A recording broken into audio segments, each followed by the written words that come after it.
Hey, Scruffy here. I hope you like this clip from the Pre-Patch podcast. Yeah, Scruffy, I'm gonna put you on the hot seat. Talk to us about what is this? It says Holstin. Holstin. Holstin. Yeah, this is a game I came across a couple weeks ago. Oh, I've seen this. Isn't this a post-apocalyptic thing?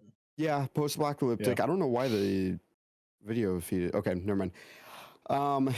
Exactly. So it's like a post-apocalyptic game set in like the 90s 90s Polish town, and it's like consumed by this plague that's like taking over and like taking control of people and mutating them, kind of. So the game gives major already like Silent Hill kind of vibes and like Resident Evil vibes to it, especially with like just the camera and everything. And like can I just say, why is it always like Poland and Iceland and everything like that? Like, what's going on over there, you guys? You guys doing some weird shit? Is it just like everything's frozen? So like now the global warming, maybe they're trying to tell us something. Back up. Mexico, maybe Mexico Congress said that aliens existed, and they brought out that stuffed the paper mache. Yeah, the paper mache ET doll. Maybe Poland's trying to do it through video games, being like, "Hey man, we got some weird shit over here. Y'all need to come investigate."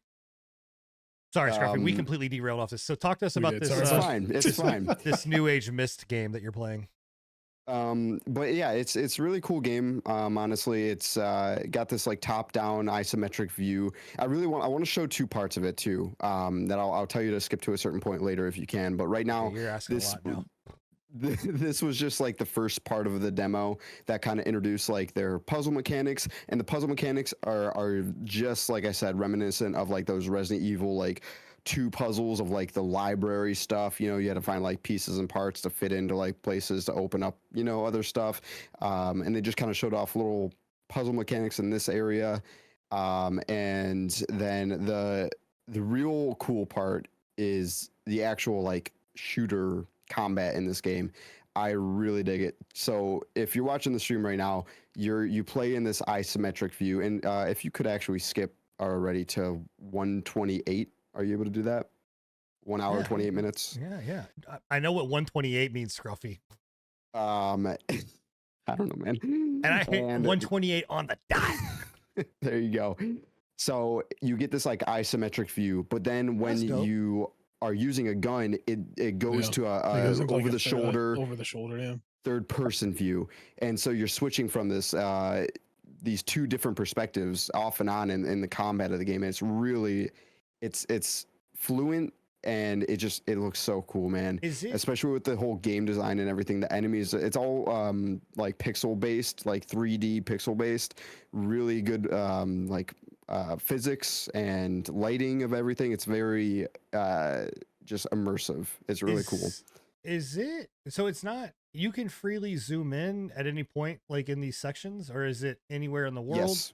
You can zoom down. Well, as far as I know, it's anywhere in the world. Like when you're in combat. When you're not in combat, Evil style where you can't, like old school Resident Evil, you can't move while you're shooting. No, you can move while you're shooting. So you can technically go through the whole game in third person while you were, if you're aiming down. Yeah, but you still have to. You can't interact with anything when you're shooting now. Do you know how difficult that is to program? Like. And what it takes to make that happen. Like, one, because I was looking, I'm glad that while you were talking, we got to see a transition. And again, for anybody that's listening post live show, like there is no hesitation. Like it's almost like, I mean, there's almost like 2 games. Yeah. Right. Like it's like it loads. There's no load time. It's not like there's a start. Like it literally just kind of like whips in over the shoulder. Yeah, it's seamless. It's that, dude. That is wild.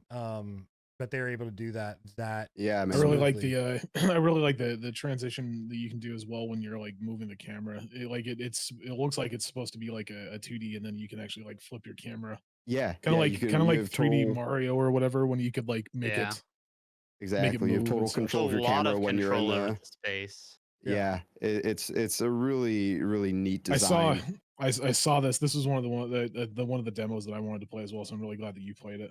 So Yeah, what you're dude, telling me is definitely. to not become a zombie, all I need to do is not have the same facial hair as these guys, because they all have the same beard and mustache. Hey, Yeah, look, man, I should be fine. They can only program so much, dude. It's let's give them some slack. So, but it is really impressive what they do. Like I said, it's almost like you're playing two separate games that are just like seamlessly meshing together.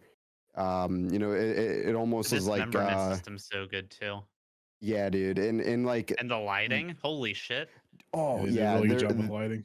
there was a point too where it has like there's actual depth to the light. So if I'm standing like right in front of a light, my shadow projected behind me is blown up, and as I come back, it draws in. It's perfect. Like they really have been nailing it on these details.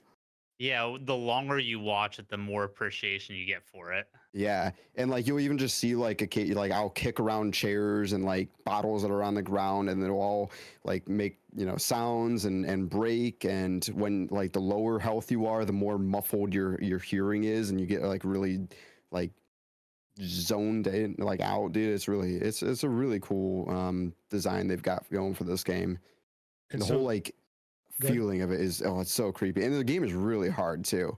I was struggling.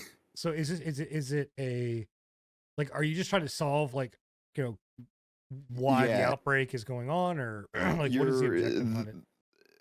Well, I don't necessarily know if it's going to stay true to what they told me in the demo, because they did preface that the demo is completely separate from what you're going to play in the game.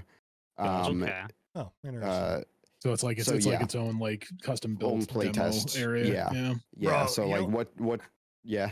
I could look. I know that we're sick and tired of like the battle royale genre, but do you think I'm just thinking of like how cool it would be to have something like this, where like a bunch of people drop into a multiplayer match and like you're kind of going and hunting and scavenging for your shit, and then you have to shoot in this kind of perspective. Like, dude, that I'd play it. They would have to add a fog of war system, but I think that would actually fog of war top down, and then like Project Zomboid, their system. I was about to say, first thing watching this, like the top down perspective of it gives me Project Zomboid feel. But holy shit, this is next level. I like how the bullet trails kind of linger. I'd actually really like it if Project Zomboid took a page out of this and did the third person shooting, because like they're aiming and they're melee, and Project Zomboid is ass. Like even after the update that they did for combat and everything like that, like it's still rough, man. Yeah.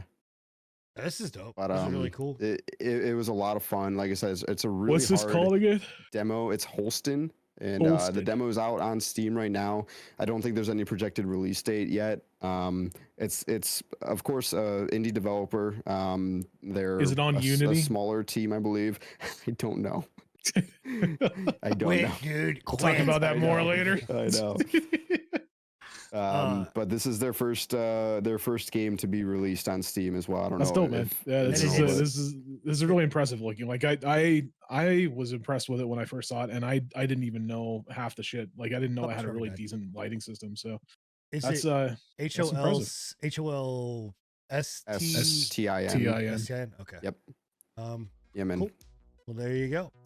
So definitely looking forward to this one. Go check out the demo. This is really, really cool. I'm gonna go and download the demo later tonight, probably. Do it. Yeah. I'm gonna download the demo right now. Fuck the podcast. I'm going over there. Hey, you made it to the end, and just for that, here's a special invitation to come watch us live every Thursday night at 10:30 p.m. Eastern. But if you miss us, that's okay too. You can find us on any podcast platform at your convenience, or at anchor.fm/prepatch podcast. We hope to see you there.